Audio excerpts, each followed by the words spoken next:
Ok, comment ça va YouTube? Eh bien, aujourd'hui, on va pas travailler sur un jeu en JavaScript, donc on va le faire plus tard, mais on va plutôt utiliser le langage Python pour automatiser certaines tâches avec Excel, dans le logiciel Microsoft Excel. Bon, ces tâches ce sont des tâches plutôt babantes, bon, du genre calculer la somme des nombres dans une cellule ou calculer le produit. Donc, avec ce script que j'ai trouvé en fait, parce que j'avais un problème, on m'avait demandé de faire plusieurs, c'était un fichier Excel de moins de 1000 lignes. On m'avait demandé de faire la multiplication. Bon, j'ai dit, c'était ennuyant vraiment. Bon, j'ai cherché sur Google comment automatiser ces tâches et j'ai trouvé une solution que je vais partager avec vous tout de suite. Bon, en fait, on va utiliser un module qui va s'appeler OpenPy Excel et qui va nous permettre plus ou moins de travailler avec Excel, mais sous forme de script Python.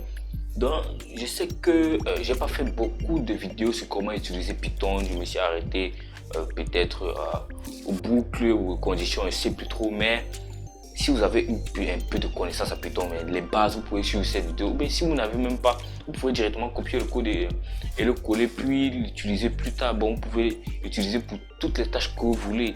Par exemple, vous pouvez dessiner des graphiques avec. C'est un logiciel, c'est un programme très complet et très, comment dire, et très puissant en fait. Mais je vais parler en profondeur à l'intérieur, mais vous pouvez aller lire la documentation de OpenPy Excel. Je vais le mettre dans la description, la documentation de OpenPy Excel, et vous pourrez la lire, puis comprendre, et enfin vous n'aurez plus à utiliser manuellement, calculer par exemple la note totale de, par exemple, si on fait 12 fois 3, 36, on est obligé de mettre 36 ou utiliser les formules mathématiques de Excel. On peut le faire directement avec Python. Donc, si vous êtes prêts, on ouvre notre éditeur de code et on y va. Ok, d'abord pour utiliser OpenPy Excel, il faut d'abord l'installer dans notre machine. Donc, pour ce faire, on va utiliser la commande Windows R. Donc, et on va taper donc pip qui est l'installation de fichiers de package en Python. On va mettre install OpenPy Excel. Donc, faut pas se tromper d'orthographe. OpenPy Excel, vous appuyez sur Enter. Bon, moi je vais pas le faire parce que j'ai déjà fait. Je veux pas qu'il y ait conflit. Et ça va prendre entre 10 ou 20 secondes selon la connexion internet. Bon, une fois que c'est fait, on part dans notre éditeur de code, votre éditeur de code préféré. Sublime Text, PyCharm, Atom, ça dépend de vous. Bon, moi j'utilise Visual Studio Code dans lequel vous avez déjà créé un dossier. Bon, vous pouvez l'appeler Excel et vous avez déjà vos deux fichiers, note.xlrx et automate.py. Bon, vous pouvez l'appeler comme vous voulez. Bon, il faut faire très attention au nom de l'extension parce que en fait les anciennes versions de Excel ne prennent pas en charge peut-être XLRX, je sais pas.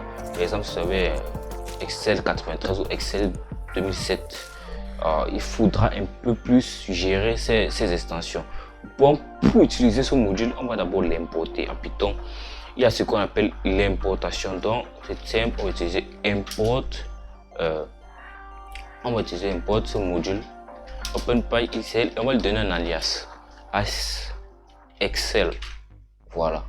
Donc, pour raccourcir un peu cette phrase, on va juste donner l'alias Excel. Puis on va déclarer un variable qui s'appelle workbook qui va contenir en fait le nom du fichier workbook dans lequel on va travailler. Donc workbook est égal à Excel et on va utiliser la méthode load. J'ai mis wlg Excel. On va utiliser load workbook, cette méthode load workbook, et on va donner une chaîne de caractères dans note.xlsx. Voilà, c'est parfait.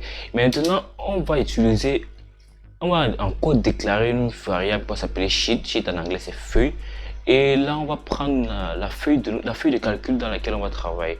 Donc, sheet est égal à wb workbook et on va indexer avec la feuille de calcul qu'on va utiliser. Donc, ma feuille de calcul c'est feuille 1. Bon, il y a feuille 2, vous pouvez en ajouter plusieurs. Donc, il faut faire très attention à l'orthographe. Donc, feuille 1. Voilà. Je crois que j'ai pas bien écrit. Feuille. Voilà. Maintenant, ce qu'on va faire, c'est qu'on va sélectionner en fait une cellule dans notre fichier Excel.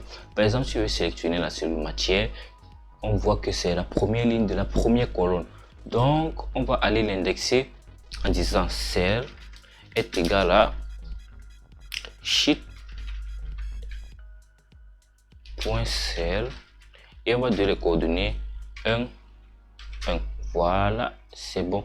Et maintenant, on va essayer de l'afficher. Donc, print cell.value.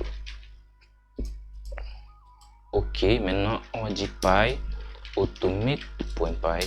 On va essayer d'exécuter. Bon, cell.value, ça va de la valeur de la valeur de la cellule dans laquelle on veut indexer. Donc, ici, vous voyez bien, ça affiche matière. Donc, à la cellule qui a pour coordonner 1, nous avons matière. Maintenant, ce qu'on veut, ce que je veux en fait, c'est de ne plus pouvoir calculer manuellement 12 x 3, utiliser la formule Excel, même quand je sais que c'est très efficace. Mais en fait, je veux écrire un script qui va me permettre de calculer de calculer la note finale, bon, la note fois le coefficient automatiquement. Bon, je n'ai pas envie de taper les formules excessives que je ne connais pas bien. Bon, je veux juste écrire un script qui va me permettre de faire tout cela. Bon, vous pouvez avoir un fichier très long, par exemple 10 000 cellules en fait, et vous pouvez faire ça en quelques lignes de code. Bon, on va voir ça maintenant. Bon, j'efface ceci. Ceci, on n'a pas trop en fait. Bon, on va utiliser for.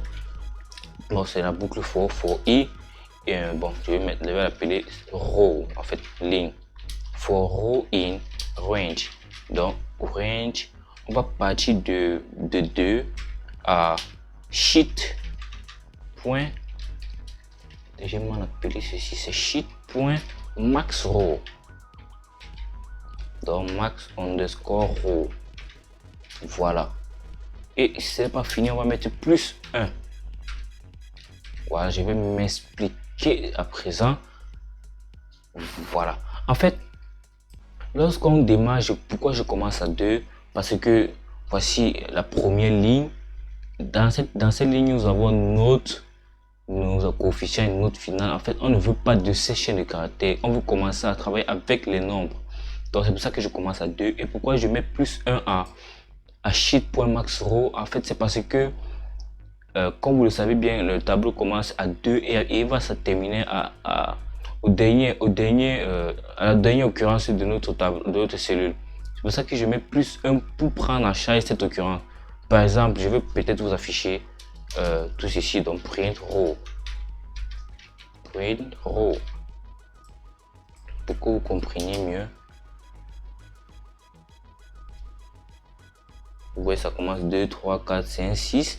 Et si j'enlève le plus 1, ça va prendre 2, 3, 4, 5. Ouais, ça prend 2, 3, 4, 5. Pourtant, ici, nous avons 5 cellules.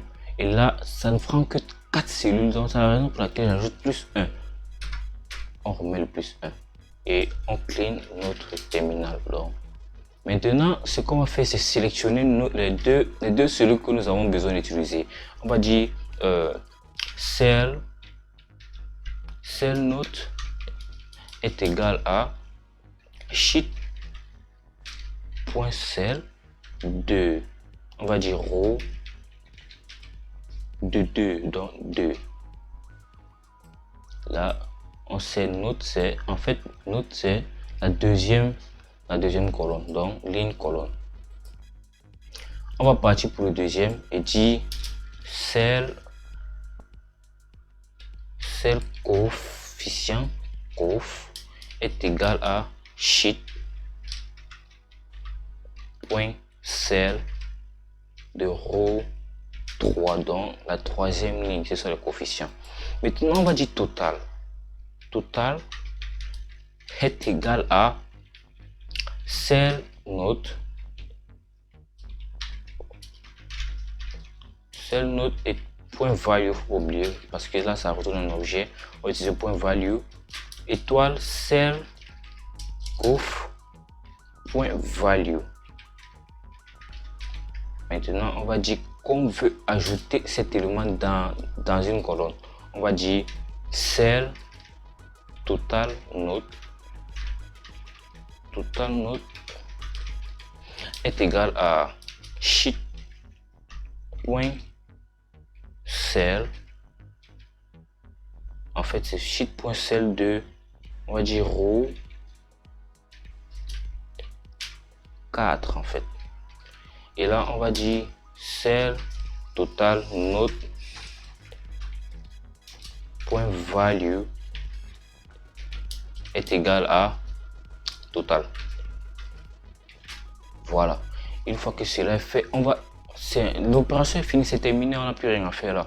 L'opération est terminée à moins de, je sais pas trop, 10 lignes de code. On a pu automatiser cette tâche. Baba. Donc maintenant, on va sauvegarder notre feuille, notre travail dans notre feuille de style pour qu'il n'y ait pas trop d'affluence à l'intérieur. Donc on va dire wb.save en fait, et on va donner un autre nom dans note .xlsx pour que ça puisse s'ouvrir. On va loader le programme.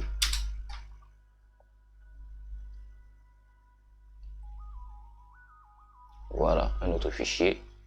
Maintenant, je vais aller dans ce dossier. Non, ça c'est pas ça, c'est Node.excel.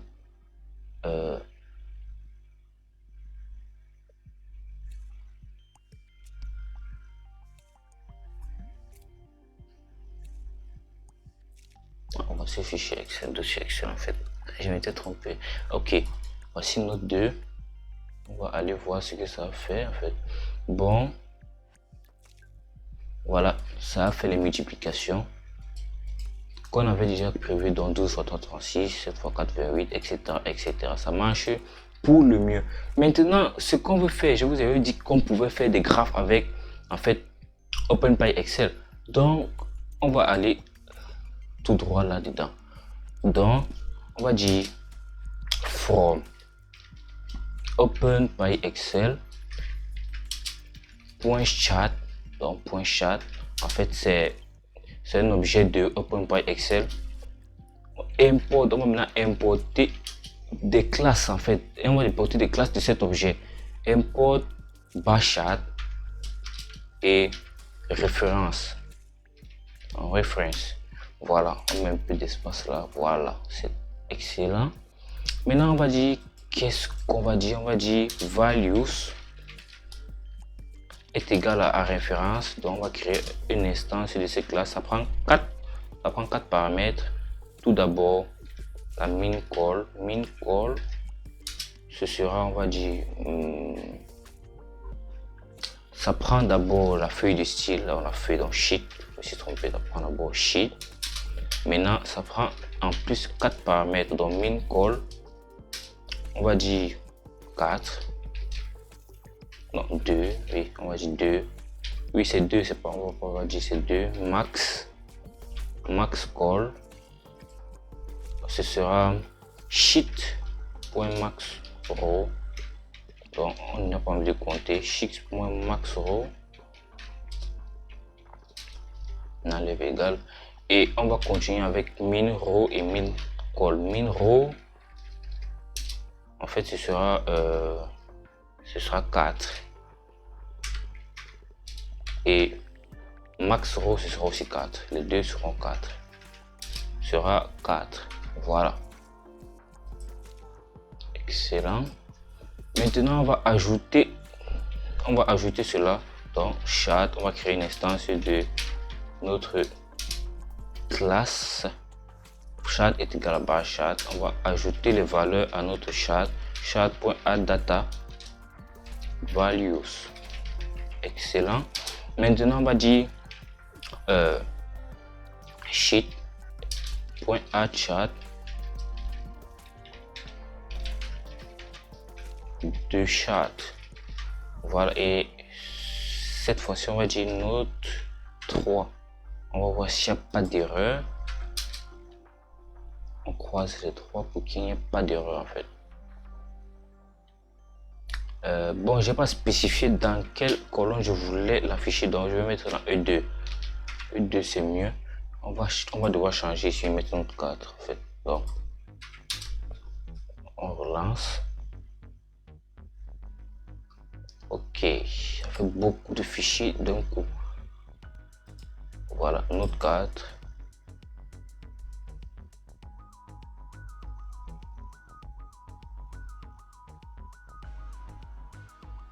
Et voilà, note 4. Et vous avez toutes les informations série 1, série 3. Bon, ça a créé un, un graphique. Bon, vous avez dessiné un graphique seulement en appliquant quelques petits scripts et quelques petits trucs. Et là, ça marche parfaitement. Donc, vous donnez la colonne minimum et la colonne maximale. Et ça vous donne votre graphique, en fait. Bon, vous venez d'automatiser Excel seulement en moins de, on va dire, 20 minutes de code. Hein. Vous venez d'automatiser un calcul de notes classique dans des lycées ou des collèges. Mais vous pouvez être fier de vous. Bon, je tiens d'abord à dire que il faut vous abonner parce que je vais mettre plus de contenu comme ceci.